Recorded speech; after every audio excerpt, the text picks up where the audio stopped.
Hi guys! Magandang gabi po sa inyong lahat. So ngayon po pala ay Holy Friday. So syempre hindi rin kami magpapahuli. Magluluto rin kami ng ginataan. So ito, pinaprepare ko na po yung aking mga ingredients. Katulad nitong glutinous rice. Yan, bilot-bilutin mo lang ng ganyan. Ayan, madami na akong nagawa anyway. So meron ako ditong langka. Yan, langka lang yan na yung sa ano. Tapos meron ako ditong kamote at cassava at saka itong saging. So ito lang yung halo ko sa ginataan ko. Meron akong coconut milk at coconut cream.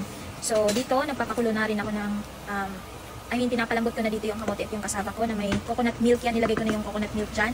Tapos dito sa gilid, dahil multitasking ako at matagal maluto itong sago, ayan, pinakukulo ko na din. So hihintayin lang natin itong maluto, yung ating sago, at saka pagka, ayan, malambot na, lagay na natin yung saging natin habang half cook pa lang yung kamote at yung cassava ko para hindi siya malata sobra. So, ayan na yung sago natin. So, next natin, lagyan natin ng asukal. Kahit hindi pa kumukulo kasi medyo late na rin talaga eh. Kasi galing akong trabaho at ngayon lang ako talagang makapagluto. So, ayan. Pagkakulo, lagay na natin yung coconut cream. Ayan, ito pong magpapalasa sa ating ginataan ngayon.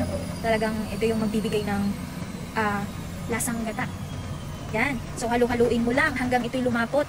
Ayan. So, hintayin mong kumulo. Tapos, pagkakulo nito, ayan, halu-haluin mo pa. Hindi pa pala kumulo. Ayan, ilagay mo na rin yung langka pala. Etong langkang to yung nasa garapon lang.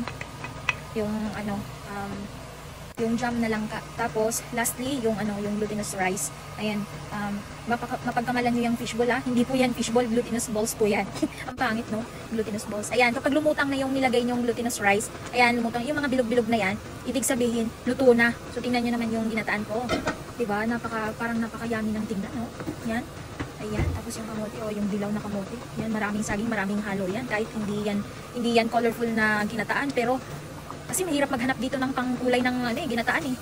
Dito kasi ako sa ibang bansa. So, ayan, tikman na natin to. Parang masarap na to.